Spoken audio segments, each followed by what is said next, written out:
They say legends are built in silence but destroyed under bright lights. And when two legends decide to walk into the same ring, somebody's legacy is going to burn. That's exactly what we're looking at when we talk about Canelo Alvarez versus Terence "Bud" Crawford. It's not just a dream matchup. It's not just two pound-for-pound greats colliding. This is a dangerous, dangerous situation. One where the outcome might not just change a fighter's record, the course of their entire career. On the surface, it's a beautiful fight. You've got the unstoppable machine in Canelo Alvarez, with experience dripping from every movement, power in both hands, a chin made of granite, and a resume that looks more like a Hall of Fame museum than a boxer's record. He's been in wars.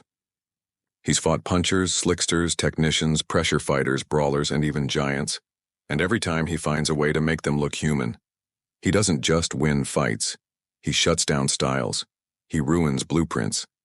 Then you've got Crawford, the genius, the switch hitter from Omaha, Nebraska, the man who turned doubters into believers with one brutal dismantling of Errol Spence Jr., the same Spence that people said was too big, too strong, too good. But Crawford made it look easy. He didn't just outbox him. He outclassed him, hurt him, stopped him, and left the boxing world in shock. That's who Terence Crawford is. He's not flashy outside the ring, but inside it, he's cold, efficient, surgical. He picks you apart like he's reading your soul. You can't rush him, you can't trick him, you can't bully him. He adjusts, he adapts, and when he sees his moment, he finishes. So when you put Canelo and Crawford in the same ring, you're not just matching skills, you're matching obsessions. Canelo fights like he's got something to prove in every second of every round. Crawford fights like he's solving a puzzle only he can see. Both men hate losing more than they love winning, and both men believe they're the one walking away with their hand raised. That's why this fight, for all its beauty, will not end well, because someone's illusion is going to shatter. Someone's career will take a detour they didn't plan for. And no matter who wins, something important is going to be lost in that ring. The moment this fight was teased, fans were divided. Some said Crawford's speed, his footwork, his IQ, they're too much. Canelo's flat-footed. He's slower. He's had problems with movers. Others said Crawford's never been hit by someone like Canelo. Never shared the ring with a guy that strong, that durable, that experienced. And both sides are right and wrong. Here's the thing about Crawford. He started his career at lightweight, 135 pounds. He's moved up and conquered divisions. Lightweight, junior welterweight, welterweight. And now people are talking about him going up to 168 to face Canelo. That's jumping past junior middleweight, past middleweight, straight into super middleweight against a man who's built like a tank and who's been fighting at this weight for years. This isn't just a test of skill, it's a test of physics. Crawford's going to be giving up natural size, natural strength, and potentially even punch resistance. Because it's one thing to take a clean shot from Sean Porter. It's another to take a clean body shot from Canelo Alvarez. Ask Callum Smith. Ask Sergey Kovalev. Ask Billy Joe Saunders, who went home with a shattered orbital bone and hasn't fought since. Canelo doesn't just hit hard. He breaks people down. Slowly, patiently, without panic. Crawford's slickness will help. His angles, his timing, the way he creates openings where there shouldn't be any. That's all real. And if he can keep Canelo from planting his feet, if he can stay just outside of range, if he can make Canelo swing and miss, then he's got a shot. But that's the thing. Canelo isn't Errol Spence. Canelo doesn't just plod forward throwing jabs. He cuts the ring off. He closes space like few others. And once he's in range, he makes everything count. You can't just dance away from Canelo for 12 rounds. Sooner or later, he finds you. And when he does, he doesn't tap. He punishes. But it's not like Canelo has no flaws. His biggest issue: stamina over 12 rounds, especially against guys who keep moving and jabbing. We saw it against Dimitri Bivol. Bivol didn't hurt Canelo. He didn't dominate him with power. He beat him with footwork, volume, and discipline. He never stayed in front of him. He never got greedy. And he kept punching, kept touching, kept frustrating him. Crawford can definitely replicate parts of that. He's slicker than Bivol, smarter in the pocket. But here's the difference. Bivol's a full light heavyweight. Crawford's not even a junior middleweight. And that weight, that size, it matters. So if Crawford's plan is to frustrate Canelo for 12 rounds, he better have perfect conditioning, perfect movement, and perfect discipline. Because the moment he slows down, even a little, Canelo will be right there, pressuring, digging to the body, throwing those short, thudding hooks that don't look like much but feel like a truck. And we haven't even talked about the mental pressure. Because Canelo's not just a fighter, he's a force. When he walks into the arena, it feels like a storm is coming. The crowd, the lights, the intensity, some fighters shrink in that. Crawford's never been there.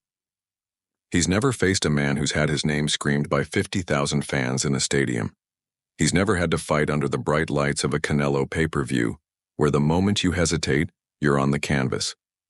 Can Crawford handle that kind of storm? Probably, but we don't know, because he's never been tested at this level of pressure. On the flip side, Crawford brings something Canelo's rarely seen: complete unpredictability. 1 second he's southpaw, the next he's orthodox. 1 second he's moving, the next he's planting his feet and countering.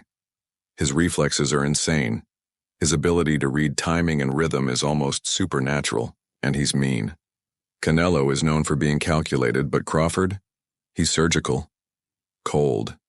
He doesn't just beat you, he breaks your will. So what happens when two of the most mentally tough fighters in the world collide? No fear, no hesitation, no room for mistakes. That's the problem. That's why this fight won't end well. Because somebody's going to have to lose. And when they do, it won't be gentle. It won't be respectful. It won't be a close fight where both men can walk away proud. No, this fight will be brutal, violent, a dismantling, because both men don't just want to win, they want to dominate. And they won't stop until the other is either unconscious, broken, or humiliated. There's also something darker lurking beneath this matchup: the aftermath. What happens to the loser? If Crawford loses, people will say he was too small, that he never should have taken the fight, that he was great at 147, but 168 was a mistake. It would taint everything he's done. Fair or not, that's the cost of moving up. And if Canelo loses, suddenly, the myth of his invincibility at 168 shatters. People will question his dominance. They'll say he was exposed by a lighter, smarter fighter, that his reign is over, that the younger, slicker guys now know the blueprint. Either way, this fight doesn't end with both men intact. One walks out a king, the other walks out with cracks in his crown. And that's why fans are scared. That's why analysts are cautious. Because as beautiful as this fight is on paper, the consequences are terrifying. We're not just watching two styles clash. We're watching two legacies collide. Two mentalities, two careers built on domination now being forced into a pressure cooker. The weigh-ins will be tense, the stare-downs even tenser. But it's that first round, that opening bell, where the temperature in the room changes. Because the moment Canelo steps forward and throws that first body shot, and the moment Crawford counters with a sniper jab, everyone watching will realize something very real is happening. Something dangerous, something that's bigger than belts or rankings. This is legacy warfare.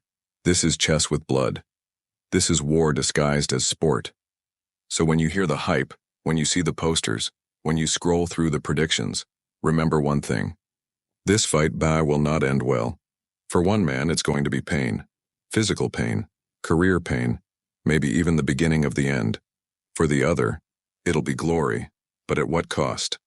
Even the winner might leave that ring changed forever. That's what makes this fight so haunting, so hypnotic, so risky. You can't look away, but you're afraid of what you'll see. Because one of these men is going to get broken. And when that happens, the world of boxing will never be the same again. So buckle up, hold your breath, and pray for whoever makes the first mistake. Because in the world of Canelo versus Crawford, mistakes don't just lose you the fight, they end careers.